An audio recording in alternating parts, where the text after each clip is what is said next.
Welcome. Today, we're uncovering the invisible historical rules that keep global maritime trade running smoothly. Okay, let's dive into this. If your cargo sinks mid-ocean, who's actually legally responsible for it?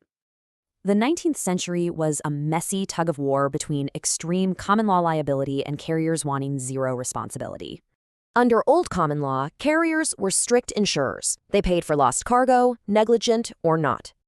So carriers fought back, using freedom of contract to dodge everything except collecting their fee. This wild extreme sparked a desperate push to restrict those freedoms and globally harmonize shipping laws. Starting with the 1893 U.S. Harter Act, conflicting national laws fell like dominoes, demanding one global approach. So the crucial point is, the 1924 Hague Rules swooped in as the ultimate global compromise. Also known as the Brussels Convention, this treaty finally laid down international rules for bills of lading.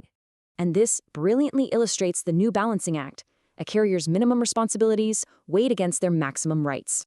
Carriers scored massive immunities, specifically 17 distinct exonerating clauses, letting them totally off the hook.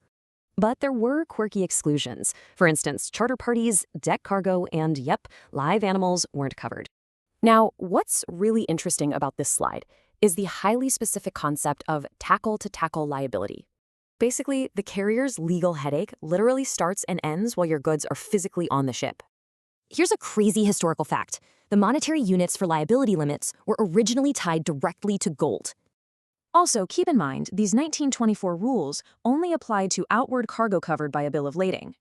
Let's move to and see how this builds. As shipping modernized, these old rules desperately needed updating.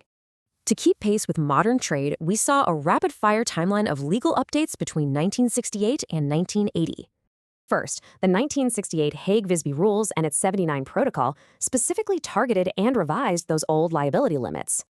Then, seeking real reform, a totally new framework called the Hamburg Rules was adopted in 1978. Finally came the 1980 Multimodal Transport Convention, though notably, these regulations have never actually entered into force. With shipping constantly evolving since 1924, how will international law keep up with tomorrow's global trade?